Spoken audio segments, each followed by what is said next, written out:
In this video, we are going to dive into J&J, Johnson & Johnson. Now, before we get into this analysis, Everything Money did an analysis on Johnson & Johnson, and this has been a heavily requested video on my channel. So we're going to compare our price targets to Everything Money, see how close we are as far as valuations go. And the one thing we got to talk about is Johnson & Johnson has steadily grown over the last 5 years. Over the last year, it's been pretty flat, but with dividends and reinvested, it's definitely been a safe haven compared to the S&P 500. Low beta stock, which is great to see for people that want to collect a dividend and not deal with the ups and downs of the market. Let's get into J&J.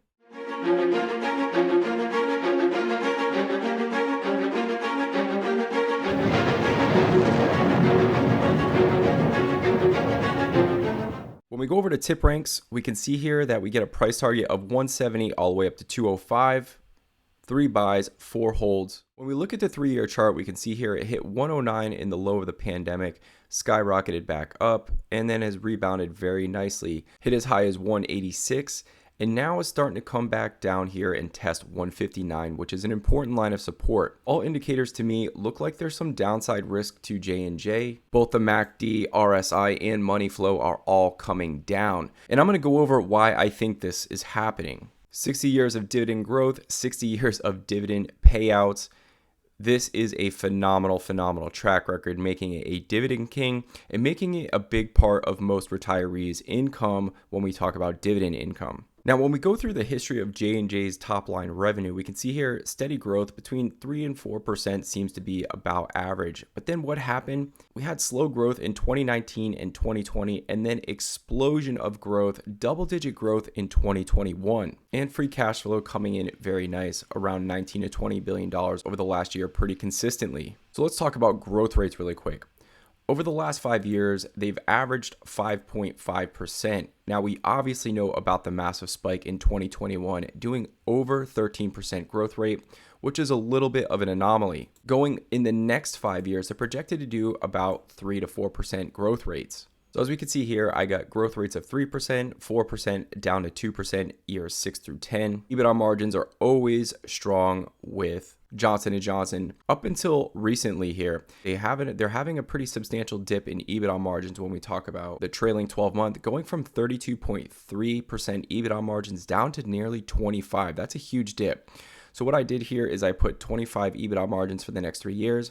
I say they're going to sort this out, get their EBITDA margins back up to above 30% in years 6 through 10. Now, with a company like J&J, I'm only looking for roughly a 10% rate of return, and you're probably asking yourself, well, why would you do that?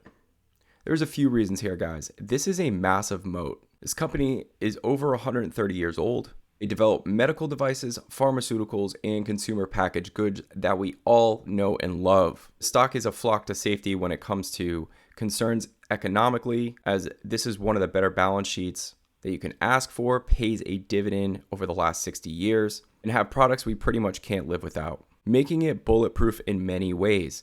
Problem is, there is some litigation problems on the table that is still getting sorted out, and it's been a long, drawn-out headache. Now, most analysts expect them to do close to $100 billion in 2024, and that's what I have them doing. I have them doing right around $102 billion in 2024, $122 billion of top-line revenue by 2030. When we look at what kind of multiple we need to be putting on J&J here, let's take a look at history. Over the last few years, interest rates have been at 0. So there's now a competition for interest rates, and we're having multiples compress here. We can see it going from 25 down to 22, 23, 24, and back up to 24.5. We also see the forward PE compressing here down from 16 to 15. And when we look at enterprise value to EBITDA or EV to EBITDA, we can see here that it is coming down and contracting pretty fast. Industry standard on EV to EBITDA is around 15.7. So we're going to use a jumping off point of 18 here for EV to EBITDA on Johnson & Johnson. And we get an $89 to about a $90 price target for Johnson & Johnson. If we bump up the EV to EBITDA to about a 22, which historically over the last few years they have traded for a substantial premium, we get a 110 price target. What were your results? I have 65 to 69 on the low end, 108 to 114 on the middle and on the high end, and the middle ground's about 85 to 90. And this is the point of art of investing. I have 80 to 100. High side's actually lower, 70 to 90, because I have such a high desired return. Middle side of 75 to 90. So I'm looking at this going, I'm adding it to my watch list at 100. And the reason being, so I'm going to use about $90 to $100 as kind of a jumping off point here for Johnson & Johnson. Now, if the growth rates come in much higher than these 3 and 4% that I'm using, then obviously this is going to skyrocket. This is obviously going to skyrocket fair market value for the stock, but also give a higher projection for 2030 as well. I'm pretty much in line with everything money on a lot of this. What I want to talk through now is why Johnson & Johnson trades for such a high premium. Go back to the housing market crisis. The 2-year treasury went from nearly 5% all the way down to 0.8%. We've held those rates pretty much at zero. We tried to lift rates once before, got up to 2.8% in 2018. And since then, rates have been pretty much at near zero. Pushed rates over 4%.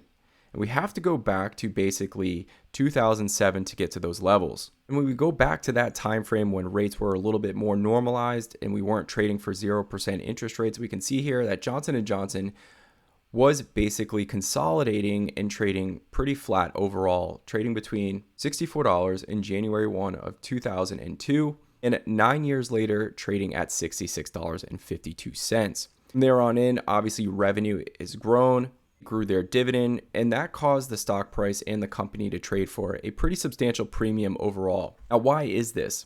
It's a few different things here. Johnson & Johnson has a clean balance sheet.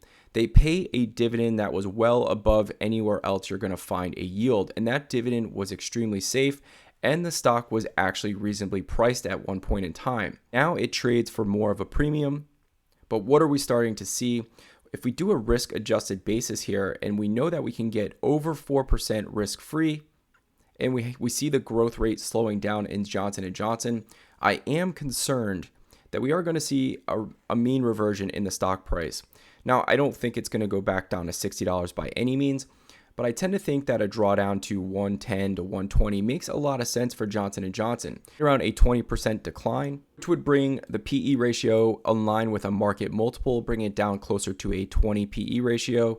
And with a company that's only growing 3 to 4%, I think makes a lot of sense. In my opinion, I think we could see companies like these companies that were big time dividend savers, big time yield earners for people in retirement, and cause their price to kind of get inflated here to have a drawdown if rates stay elevated for longer. Now, if rates go back down to zero, then you can pay a premium multiple for stocks like Johnson & Johnson, especially with the fact that they earn such a high yield. Johnson & Johnson has traded flat for a full year and has paid a 2.7% yield. So basically, the only money you've made if you bought at the beginning of the year is 2.7%.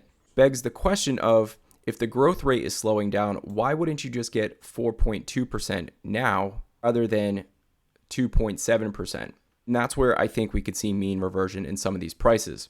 As always, guys, appreciate your time. Thanks for tuning in, and we will see you in the next one. Peace.